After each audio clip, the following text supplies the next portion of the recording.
नमस्कार, मैं राकेश परमार और आप देख रहे हैं महत्वपूर्ण मुद्दा।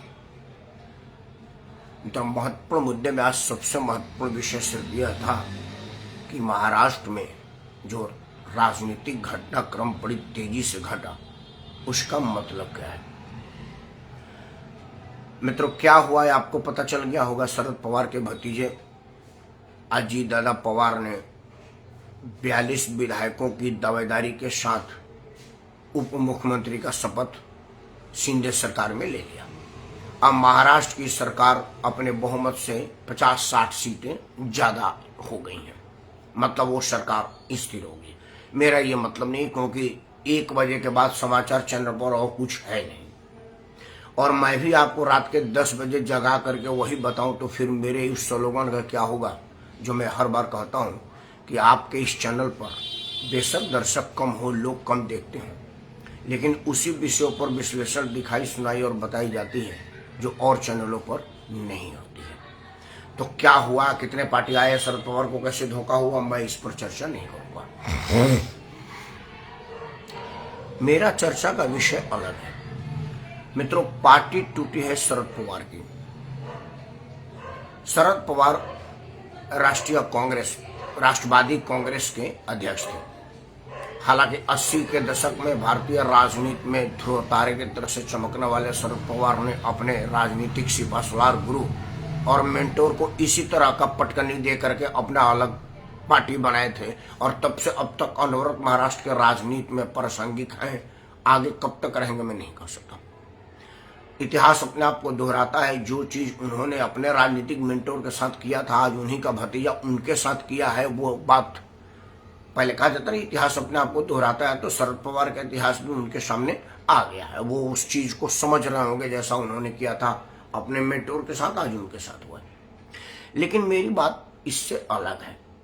मित्रों, शरद पवार के पार्टी के टूट की वजह क्या हुई। 2019 में भी अजीत पवार ने इस तरह का खेल खेला था, जब सब लोग गहरी नींद में सो रहे थे, वो उप मुख्यमंत्री का शपथ ले रहे थे। लेकिन जैसे सुबह लोग जगे, पार्टी जगे और शरद पवार भी जगे, दोपहर के भोजन से पहले तक शरद पवार अपने पार्टी में थे और टीवी में बयान दे रहे थे कि वो एक भूल हो गई थी, जो रात की बात थी, रात की बात गई, हो जाए, भूल जाइए, वो चीजें नहीं थी। लेकिन आज वाला मामला बिल्कुल दिन में है, लंच के टाइम पर हुआ है, एकदम दिन के उजाले में, होशो हवास में और बिल्कुल तैयारी के साथ। शरद पवार के सबसे खास विश्वास पात्र प्रफुल्ल पटेल ने भी भारतीय जनता पार्टी का दामन थाम लिया। उनके हर संकट का संकट मोचन की तरह से करने वाले छगन भुजबल भी भारतीय जनता पार्टी का दामन थाम लिया, मंत्री पद की शपथ ले लिया। मतलब शरद पवार के सबसे विश्वास पात्र, सबसे संकट मोचक और परिवार का सबसे मुख्य सदस्य उनको छोड़ गया है। यह क्यों बना, जबकि प्रफुल्ल पटेल को तो उन्होंने कार्यकारी अध्यक्ष बनाया था, पार्टी की सबसे बड़ी सीट दिया था उनको। और ये कहा जाता है कि अगर आपको शरद पवार के यहाँ जाना है तो प्रफुल्ल पटेल को बाईपास करके आप जा ही नहीं सकते। सूचना बाहक है प्रफुल्ल पटेल, और अवैध कमाई का इधर उधर करने के माध्यम भी है प्रफुल्ल पटेल। प्रफुल्ल पटेल शरद पवार को यूं ही नहीं छोड़ सकते हैं। मेरी एक आशंका तो यह भी है, हालांकि आज विश्लेषण में उस पर नहीं करूंगा, मेरी आशंका तो यह भी है कि कहीं ऐसा तो नहीं है कि शरद पवार ने ही गुगली दी हो, क्योंकि भविष्य की राजनीति भाप गए हों और राष्ट्रपति की लालसा पाले हुए हों और अपने लोगों को वहां सेट कर दिए। यह बात मैं इसलिए कह रहा हूं क्योंकि प्रफुल्ल पटेल का जाना और छगन भुजबल का जाना बहुत कुछ दर्शाता है, क्योंकि छगन भुजबल बड़े भरोसेमंद रहे हैं और प्रफुल्ल पटेल तो खैर शरद पवार उन दोनों को अलग अलग करके नहीं देखा जाता। लेकिन यह आशंका है, इसलिए इस पर विश्लेषण नहीं, जो हो गया और जो दिख रहा है विश्लेषण उसी पर हो। तो शरद पवार ने अभी कुछ दिन पहले अपने आप को राजनीति से अलग कर लेने का ऐलान किया था। पूरी पार्टी सदमे में आ गई थी। प्रफुल्ल पटेल ने भी कहा था कि ऐसी बड़ी घटना की जानकारी मुझे नहीं थी। छगन भुजबल रो रहे थे, एकदम चित्कारे फाड़ फाड़ करके रो रहे थे कि ऐसा क्या हो गया। हमारा तो ऐसे कान पकड़ के कह रही थी, बाबा रे बाबा, ये क्या हो गया रे दादा। आज वही इधर। उसके बाद उन्होंने क्या किया कि कुछ दिन तक मामला चला। कुछ दिन के बाद उन्होंने प्रफुल्ल पटेल और अपने बेटी सुप्रिया सुले को कार्यकारी अध्यक्ष बनाया। और अब पूर्णतः सुप्रिया सुले को अपना राजनीतिक वारिस घोषित कर दिया। मतलब अगला जो राजनीति राष्ट्रवादी कांग्रेस पार्टी का होगा वो सुप्रिया सुले के नेतृत्व में होगा और अब पार्टी सुप्रिया सुले ही चलाएंगी, जैसा बाल ठाकरे ने किया। बाल ठाकरे जब राजनीति में तहलका मचा रहे थे, नाम कमा रहे थे या अपना पहचान कायम कर चुके थे, उस वक्त उद्धव ठाकरे अखबार में कार्टून बनाते थे, फोटोग्राफी करते थे पेड़ पौधे चिड़िया कुत्ता बिल्ली का, और राज ठाकरे कंधे से कंधा मिला करके उनकी राजनीति की नैया को आगे बढ़ा रहा था। बाल ठाकरे को बाल ठाकरे बनाए रहने के लिए और उनके नाम का धौष कायम रखने के लिए जो राज ठाकरे ने जमीन पर मेहनत किया उसका कोई मुकाबला नहीं हो सकता। लेकिन जब बात बागडोर देने की आई तो वह बागडोर उन्होंने अपने बेटे को देना उचित समझा, वो बेटा जो राजनीति का हिस्सा ही नहीं था। बड़ा अनफॉर्चुनेट था बाल ठाकरे के लिए कि बाल ठाकरे के 3 बेटों में से एक जैन तो सिनेमाई आदमी था, वो तो सिनेमा में करता था, उसकी पत्नी आज भी फिल्मों में प्रोड्यूसर की काम करती है, फिल्में बनाती है और बड़ी अच्छी फिल्में बनाती है, मतलब उसका फिल्मी काम है। दूसरा वाला राजनीति में बिल्कुल ही नहीं है और ये आदमी भी अखबार में कार्टून बनाता था और चिड़िया कुत्ता बिल्ली और पहाड़ का फोटो खींचता था। किसी तरह से छोटा होने का नाते इसको खींच खाच कर लाए कि भाई इतनी बड़ी विरासत को यूं ही राज ठाकरे को नहीं दे देंगे, क्योंकि खून तो तुम अपने हो। और राज ठाकरे को बात समझ में आ गई कि भाई पेड़ पौधे की फोटो तो हमने पूरा जीवन लिया है, अब जरा राष्ट्र की राजनीति में मजे लें और महाराष्ट्र अपने जीवन में ही है। वो आए, राज ठाकरे को पार्टी छोड़ना पड़ा और 2006 में महाराष्ट्र नवनिर्माण करके उन्होंने एक पार्टी बनाया। हालांकि पार्टी तो उन्होंने बना लिया, लेकिन जो शिव सैनिक थे वो बाल ठाकरे की वजह से उद्धव ठाकरे के पास आए। राज ठाकरे अपना ठन गोपाल बने रहे, वो रेलिवेंट भी नहीं है, बस ठाकरे उनके आगे लिखा हुआ है, इसलिए उनको लोग नोटिस करते हैं, वरना वो राजनीति में जो उनका मुकाम है, जो राजनीतिक कमाई है, वो नोटिस करने योग्य नहीं है। इतनी उनके पास राजनीतिक पूंजी नहीं है। सिर्फ एक बात पूंजी है कि उनके नाम के आगे ठाकरे लगा है, वही ठाकरे जो बाला साहब ठाकरे में लगा था, और वो ठाकरे जो बाला साहब ठाकरे का एकदम हमसफर था, एकदम राजनीतिक कदम चाल उनके साथ रहकर लिया था। वही हाल अब शरद पवार की हो रही। शरद पवार अपने राजनीतिक मुकाम में शरद पवार बने रहे, इस बात के लिए अजीत दादा पवार ने झाड़ तोड़ मेहनत की। आज शरद पवार बने हुए हैं, उसमें अजीत पवार का सबसे बड़ा योगदान है, वही राज ठाकरे वाली। लेकिन इतिहास महाराष्ट्र की दोहरा रही है, जो राज ठाकरे के साथ बाला साहब ठाकरे ने किया वही शरद पवार ने अपने भतीजे अजीत दादा पवार के साथ किया। कहा कि भाई खून खून होता है, राजनीतिक विरासत अगर देनी होगी तो खून को दी जाएगी, चाहे वो उसको कंट्रोल करने के लायक हो या ना हो। और उन्होंने सुप्रिया सुले को पहले सांसद बनवाया।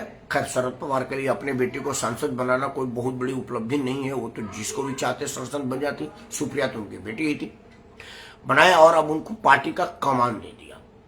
अब अजीत दादा पवार के पास भी वही रास्ता था जो राज ठाकरे ने किया, पार्टी तोड़ करके अलग होना या अपना अलग पार्टी बनाना। लेकिन राज ठाकरे और अजीत पवार में अंतर है। राज ठाकरे पार्टी तोड़ने की हिम्मत नहीं कर पाए क्योंकि बाला साहब ठाकरे जिंदा थे और बाला साहब ठाकरे लोकतंत्र को नहीं मानते थे। वो कहते थे कि मैं लोकतंत्र पर भरोसा नहीं करता, हमारा ठोक तंत्र चलता है, डिक्टेटर ऑर्डर दिया जो करो सो करो, यहाँ पूछताछ वाला बात नहीं है। और राज ठाकरे बाल ठाकरे के रग रग से वाकिफ थे और राज ठाकरे को यह बात मालूम था कि बाला साहब ठाकरे के आदेश का अवहेलना करने का परिणाम क्या होता है, क्योंकि उन्होंने कई लोगों को उस परिणाम से सामना कराया था। तो राज ठाकरे को खुद भी उस परिणाम का ज्ञान था, इसीलिए उन्होंने पार्टी तोड़ने की हिम्मत नहीं की, अलग पार्टी बनाए। खून थे, अपने भतीजे थे, इसलिए बाल ठाकरे ने उसको माफ कर दिया, जीवन दान दिया और आज सबके सामने है। लेकिन शरद पवार एक राजनीतिक व्यक्ति है, लोकतांत्रिक तरीके से मानते हैं, जनतंत्र पर भरोसा करते हैं और लोकतंत्र को आगे बढ़ाने का काम करते हैं। तो यहाँ पर ठोक तंत्र नहीं है, इसीलिए अजीत पवार ने उनके पार्टी को तोड़ देने में सुरक्षा महसूस किया। कह रहे हैं कि शायद अब उनके पास 42 लोगों की संख्या है, वो तो खैर विधानसभा में पता चल जाएगा। लेकिन जो सिनेरियो दिख रही है उसे लग रहा है कि ये मामला अगला एकनाथ शिंदे वाला बन रहा है। जिस तरह से उद्धव ठाकरे के नाक के नीचे से पूरी की पूरी पार्टी निकाल ले गए एकनाथ शिंदे, उद्धव ठाकरे कुछ नहीं कर सके, वही हाल इस टाइम शरद पवार की लग रही है। क्योंकि प्रफुल्ल पटेल का आ जाना, छगन भुजबल का आ जाना और पटेल से एक और मंत्री जो बने हैं, वो शरद पवार जब भी मंत्रिमंडल की लिस्ट अपने सहयोगी को देते थे तो सबसे पहले उनका नाम रखते थे। आज वो भी मंत्री बन गए हैं। तो इस तरह के विश्वास पात्र लोगों का आ जाना मतलब पूरी की पूरी राष्ट्रवादी कांग्रेस का आ जाना होगा तो 42 से ज्यादा लोग हो सकते हैं। तो क्या यह वजह इसलिए हुआ कि जो लोकतांत्रिक तरीका के लोग मानने वाले हैं वो परिवारवादी परंपरा को नहीं मान रहे हैं और लोगों को कहना है कि भाई राजनीति है, ये कोई खानदानी विरासत तो है नहीं कि भाई राजा के बाद राजा के बेटे को राजगद्दी मिलेगी। यह तो लोकतंत्र है, जो मेहनत करेगा वो आगे बढ़ेगा। तो क्या अजीत पवार ने यह हिम्मत दिखाया है जनता के भरोसे के बल पर कि भाई सुप्रिया सुले में अगर दम होगा तो शरद पवार से भी बड़ा नाम कमाएगी और अगर दम नहीं होगा तो घर में खाना बनाएगी, जो उसका काम है। ऐसे नहीं हो सकता कि कमाए हम और खाएगी सुप्रिया सुले, यह नहीं हो सकता। और उन्होंने ऐसा किया। अब मेरा प्रश्न है कि क्या यह उचित किया या अनुचित किया। देखिए, राजनीति में आप इसको गद्दारी, धोखेबाजी, अवसरबाजी कहें तो ये सब तो राजनीति की पर्यायवाची है। भाई राजनीति के पर्यायवाची है धोखेबाजी, अवसरबाजी, बयानबाजी, गलतबाजी, ये सब तो है। अगर आप राजनीति करते हैं तो ये सब तो उसका अंग है, उसको अलग करने की जरूरत नहीं और उसमें बुरा मानने की बात नहीं है। लेकिन मैं इसको लोकतंत्र के प्रति शुभ संकेत मानता हूं और अजीत पवार को बहुत बहुत बधाई देता हूं। इसलिए नहीं कि उन्होंने शरद पवार की पीठ में छोड़ा होगा, इसलिए कि उन्होंने शरद पवार को यह बताया कि भाई लोकतंत्र में पार्टी में कार्यकर्ता सर्वोपरि है और आपके बाद मैं ही सबसे बड़ा कार्यकर्ता था, इसमें कोई संदेह नहीं है। वो अलग बात है कि शरद पवार के परिवार के ही अजीत पवार थे, लेकिन पवार के बाद पार्टी के सबसे पावरफुल शख्सियत अजीत पवार ही थे। तो अगर वो स्वाभाविक नेता बन जाते हैं तो इसमें क्या होगा कि पार्टी में काम करने वालों की वैल्यू बढ़ेगी और जो राष्ट्रवादी कांग्रेस का अगला जो नेतृत्व होगा वो यह नहीं होगा कि अजीत पवार का बेटा ही बनेगा। वो लोग बनने की हिम्मत कर सकते हैं जो काम के बल पर आगे बढ़ेंगे। मतलब उनको इस बात की डर नहीं रहेगी कि भाई शरद पवार का अजीत पवार, अजीत पवार का बेटा। ऐसा नहीं होगा, लोग काम करके आगे बढ़ेंगे। और हम लोग लोकतंत्र के मानने वाले लोग हैं और इस बात पर बहुत प्रफुल्लित है कि लोकतंत्र में परिवारवादी परंपरा टूट रही है और परिवार छूट रहा है, यह उचित भी है। अब सवाल है कि अगर यहाँ हुआ है तो देश के और कहाँ कहाँ यह बात होनी चाहिए। मैं हर बार ये बात कहता हूँ कि कुछ जगहों पर यह बात होनी चाहिए, मेरी मंशा है, मेरी इच्छा है कि हो, और अगर मेरी अभिलाषा पूरी होगी मैं बहुत प्रफुल्लित होऊंगा। सबसे पहले बिहार। मित्रों, बिहार में जो सीन सिचुएशन बन रही है वो यह बताने को काफी है कि वहां पर लालू प्रसाद यादव गुदरी के लाल थे, इसमें कहीं कोई दो राय नहीं। उन्होंने जमीन से शुरू करके अपना काम किया है, इसमें कहीं कोई दो राय नहीं। उस जमीनी लड़ाई में उन्होंने पार्टी बनाए, मुख्यमंत्री बने, प्रधानमंत्री तक के दावेदार बने, किंग मेकर बने, वो सब ठीक है। लेकिन लोकतंत्र में यह कहाँ लिखा गया है कि आपका 8वीं में 8 बार फेल बेटा भी मुख्यमंत्री बनेगा और वहां पर दिल्ली विश्वविद्यालय का पीएचडी स्कॉलर जो कि प्रोफेसर है वो उसकी चमचागिरी और चाटुकारिता करेगा? यह कहाँ होगा? आज उनका एक पगलेट बेटा है, वो मंत्री बना रहता है, उसको स्वास्थ्य का स्पेलिंग हिंदी अंग्रेजी में नहीं लिखना था, वो बिहार के स्वास्थ्य मंत्री है। इन सब चीजों को ध्यान में रखते हुए लालू प्रसाद यादव के पार्टी में भी एक बहुत बड़ी टूट होनी चाहिए और वहां लोकतंत्र समर्थक उस पार्टी पर हावी हो, तभी जाकर के बिहार का विकास होगा। नहीं तो जो सर्वनाश लालू प्रसाद यादव ने 90 के दशक से शुरू किया है, जो आज तक अनवरत जारी है, वही आगे होगा। और बिहार का यह बदनसीबी है कि ऐसे लोग बिहार के सरकार पर काबिज है जो निष्क्रिय और नकर। नीतीश कुमार के पार्टी में तो कुछ बता ही नहीं है, रामविलास पासवान के बेटे ने सत्यानाश कर लिया है, लेकिन नीतीश कुमार के पार्टी में तुरंत एक टूट दिख रही है। आरसीपी सिंह अब भाजपा ज्वाइन कर लिए हैं और जो आजकल में मंत्रिमंडल विस्तार होने वाला है, मुझे नहीं लगता कि आरसीपी सिंह को उसमें स्थान नहीं मिलेगा, जरूर मिलना चाहिए। आरसीपी सिंह आएंगे, रामविलास का बेटा आएगा, तो यह सब लोग प्रभाव करेंगे और नीतीश कुमार के पार्टी में से कुछ लोग लालू प्रसाद के यहाँ चले जाएंगे और कुछ लोग भाजपा में चले जाएंगे, बाकी नीतीश कुमार घंटी डोलाते रहेंगे, यह मुझे लग रहा है। अखिलेश यादव सबसे पहले इस पार्टी पर बिदके, क्योंकि उनके खुद के अंदर यह बात दिख रहा है, क्योंकि परिवारवादी परंपरा के तो अखिलेश यादव भी हैं। तो क्या अखिलेश यादव पहले से छान बघात उड़ा रहे हैं इसलिए कि भाई कहीं हमारे साथ भी ऐसा ना हो जाए? और अगर उनके साथ होता है तो मुझे बड़ी खुशी होगी। पश्चिम बंगाल में ममता बनर्जी का बेटा, उनका पुत्र तो नहीं है लेकिन अभिषेक बच्चन, उनके अभिषेक बनर्जी उनके बेटे जैसे ही है। अभिषेक भी नकारेपन को दुनिया जानती है, लेकिन वो ममता का भतीजा है, इसलिए राजनीति और पार्टी पर प्रभावी है। और वहाँ के सारे मेहनत वाले लोग किनारा किए गए हैं, उनमें भी एक टूट फूट होनी चाहिए। मतलब मेरा कुल मानने का मतलब है कि भाई लोकतंत्र है, भारत ठोक तंत्र नहीं है।